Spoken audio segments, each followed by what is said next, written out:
दोस्तों, आप लोगों का मेरे चैनल में एक बार फिर से स्वागत है। आज मैं अपनी इस वीडियो में अयोध्या के बारे में बताने वाला हूं, जो कि भगवान श्री राम की जन्मभूमि के नाम पर जाना जाता है।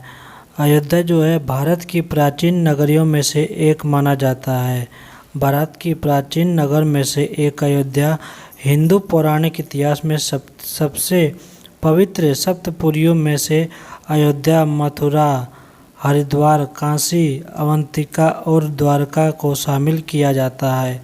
अयोध्या को अथर्ववेद में ईश्वर का नगर बताया गया है और इसकी संपन्नता की तुलना स्वर्ग से की जाती है। वीडियो में आगे बढ़ने से पहले अगर आप लोग हमारे चैनल पर पहली बार आए हैं तो हमारे चैनल BTech 54 को सब्सक्राइब कीजिए, साथ ही बेल आइकन को दबा के ऑल पर कर दीजिए ताकि मेरी आने वाली हर वीडियो का नोटिफिकेशन आप तक बिल्कुल आसानी से पहुंच जाए। तो चलिए दोस्तों, हम वीडियो में आगे बढ़ते हैं। दोस्तों, अयोध्या में कई महान योद्धा ऋषि मुनि हुए हैं और यह भगवान राम ने भी यहीं पर जन्म लिया था। जैन मत के अनुसार यहाँ पर आदिनाथ सहित 5 तीर्थकारों का जन्म हुआ था। अयोध्या की गणना भारत की प्राचीन सप्तपुरियों में प्रथम स्थान पर की जाती है। जैन परंपरा के अनुसार 24 तीर्थकार में से 22 इक्ष्वाकु वंश के थे। इन 24 तीर्थकारों में से सर्वप्रथम तीर्थकार आदिनाथ के साथ 4 अन्य तीर्थकारों का जन्म स्थान भी अयोध्या में ही माना जाता है। बौद्ध मान्यताओं के अनुसार बुद्ध देव ने अयोध्या अथवा साकेत में 16 वर्षों तक निवास किया था। अयोध्या नगर सरयू नदी के तट पर बसा हुआ है, जो कि आज के समय में घाघरा नदी के नाम से जाना जाता है। सरयू नदी के तट पर बसे इस नगर की रामायण के अनुसार सूर्य के पुत्र मनु महाराजा द्वारा स्थापना की गई थी। माथुरों के इतिहास के अनुसार मनु लगभग 6673 ईसा पूर्व हुए थे। ब्रह्मा जी के पुत्र मरीच से कश्यप का जन्म हुआ था। बताया जाता है कि इक्ष्वाकु कुल में कई महान प्रतापी राजा, ऋषि, अरिहंत और भगवान हुए। इक्ष्वाकु कुल में ही आगे चलकर प्रभु श्री राम हुए। अयोध्या पर महाभारत काल तक इसी वंश के लोगों ने शासन भी किया। पौराणिक कथाओं के अनुसार माना जाता है कि ब्रह्मा जी ने जब मनु ने अपने लिए एक नगर के निर्माण की बात कही तो वे विष्णु जी के पास ले गए। विष्णु जी ने उन्हें साकेत धाम में एक उपयुक्त स्थान बताया। विष्णु जी ने इस नगरी को बसाने के लिए ब्रह्मा तथा मनु के साथ देवशिल्पी विश्वकर्मा जी को भेज दिया। इसके अलावा अपने राम अवतार के लिए उपयुक्त स्थान ढूंढने के लिए महर्षि वशिष्ठ को भी उनके साथ भेजा। मान्यता है कि वशिष्ठ द्वारा सरयू नदी के तट पर लीला भूमि का चयन किया गया, जहां विश्वकर्मा ने नगर का निर्माण किया। स्कंद पुराण के अनुसार अयोध्या भगवान विष्णु के चक्र पर विराजमान माना जाता है। उत्तर भारत के तमाम हिस्से में जैसे कि कौशल, कपिलवस्तु, वैशाली और मिथिला आदि में अयोध्या के इक्ष्वाकु वंश के शासकों ने ही राज्य कायम किए हुए थे। अयोध्या के इतिहास का उद्गम ब्रह्मा जी के मानस पुत्र मनु से ही संबंध है।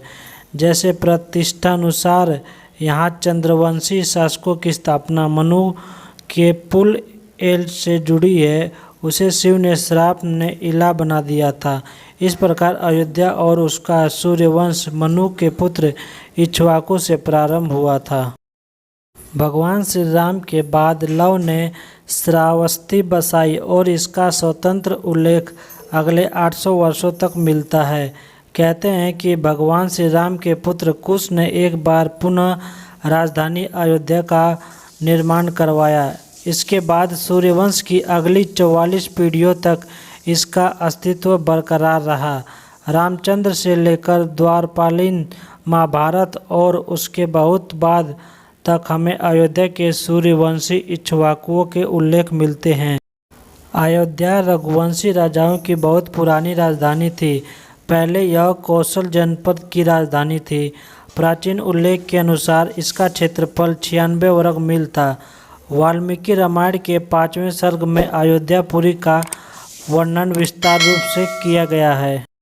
वाल्मीकि जी ने अयोध्या की सड़कों की सफाई और उनके सुंदरता के बारे में लिखा है। वह लिखा है कि वहाँ पूरी चारों ओर फैली हुई बड़ी बड़ी सड़कों से सुशोभित थी। सड़कों पर नित्य जल छिड़का जाता था और फूल बिछाए जाते थे। इंद्र की अमरावती की तरह महाराज दशरथ ने उस पुरी को सजाया था। इस पूरी राज्य को खूब बढ़ाने वाले महाराजा दशरथ उसी प्रकार रहते थे जिस प्रकार स्वर्ग में इंद्र वास करते हैं। महर्षि जी इसमें आगे लिखते हैं कि इस पुरी में बड़े बड़े तोरण द्वार, सुंदर बाजार, नगर की शिक्षा के लिए चतुर शिल्पियों द्वारा बनाए हुए सभी प्रकार के यंत्र और शस्त्र रखे हुए थे। उसमें सूत, मागध, बंदीजन भी रहते थे। वहाँ के निवासी अतुल धन संपन्न थे। उसमें बड़ी बड़ी ऊंची अटारियों वाले मकान जो ध्वजा पताकाओं से शोभित होते थे। वाल्मीकि जी ने इन सभी चीज़ों का वर्णन बिल्कुल अच्छी तरह से किया है और अयोध्या के बारे में बिल्कुल अच्छी तरह से वर्णन करके बताया है कि उस समय वहाँ पर कैसा कैसा माहौल था। अयोध्या में जो है घाटों और मंदिरों की बहुत प्रमुख नगरी माना जाता है। यहाँ पर सरयू नदी होकर यहाँ से निकलती है। सरयू नदी के किनारे 14 घाट हैं।